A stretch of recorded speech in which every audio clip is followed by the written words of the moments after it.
watching these hearings very, very closely. And Congressman, right now we're told that if things were to be voted on now, it would be a close vote, but it would be a yay vote for getting involved in Syria. You say that would be a mistake. Why? Oh, obviously, because we don't have any business there. It's just going to cause more trouble. But you also cited, you know, the polling is pretty good. The American people don't want to go into this war.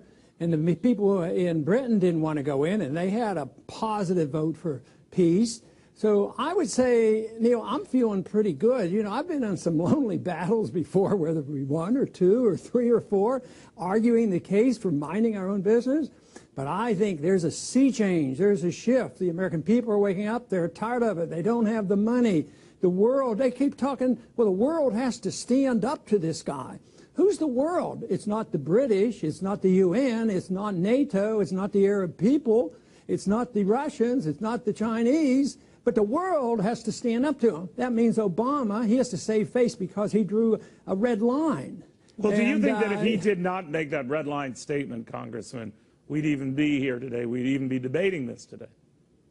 That's quite possibly, because politicians are pretty naive. They think if they don't follow through, they're very insecure people. And I think lack of security in making a decision is the biggest problem with politicians. And right now, those who are in the middle don't have the sense of security and understanding of why they're on the right side, because they believe that you have to listen to the propaganda, then they weigh it. Oh, what if something happens and I'll be blamed for it? And they're very insecure people. And I think Obama was very insecure. He made that statement, signing like a tough guy, and then the Republicans played into his role and made it a partisan thing. Said, okay, you drew a line. The McCainites and the Lindsey Grahams, they love this stuff. And they've been screaming for war for 2 years. Well, apparently what got them thinking along the president's lines, Congressman, was this idea that it would not be just a sort of an in and out non-regime change move, that this would do something to incapacitate the regime.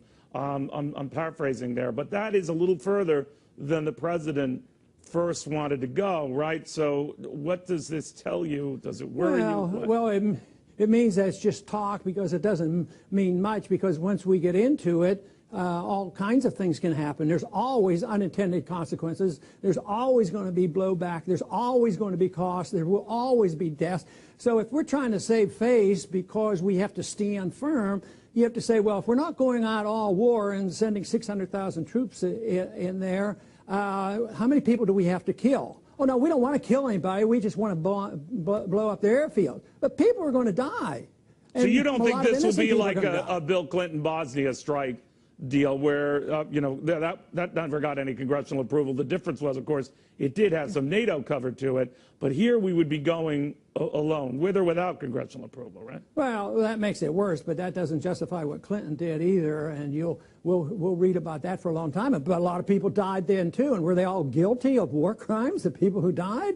Why do we have to always solve these arguments within a country, civil strife, civil wars, with our military? That's the only thing we have to offer, is our military and our goodness, our greatness, that we know what's best for everybody, and we can speak for the whole world. It's getting old. The people don't like it. We can't afford it. It's going to cost billions of dollars. Well, what do you think changed, Congressman? I mean, last week at this time, the president seemed pretty strong about going on his own. And then maybe it was the British vote in Parliament. I don't know what. But then he kind of pulled back and dumped this in Congress's lap, which maybe constitutionally obviously is the thing to do, but something must have happened. Something changed. Well, what was it? Well, I think the vote was a big thing. I think the polls in this country showed it. I think he has difficulty making decisions, and he backed down, and he really threw it back at the Republicans. The Republicans were, yes, we have to have a say. We have to say on this. Right. And, you know, and they're going to get their say. And unfortunately, I think there'll be some type of authority given.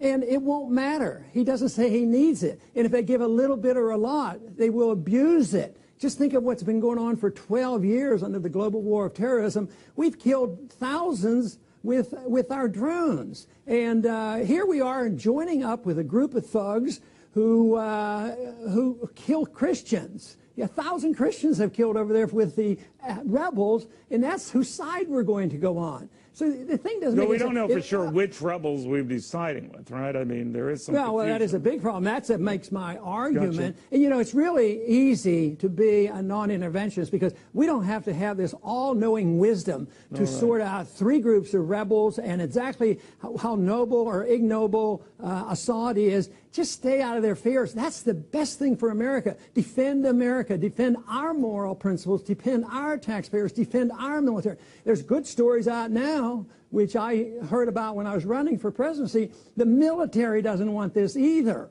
And I think that's good signs. I think this is a historic vote. And if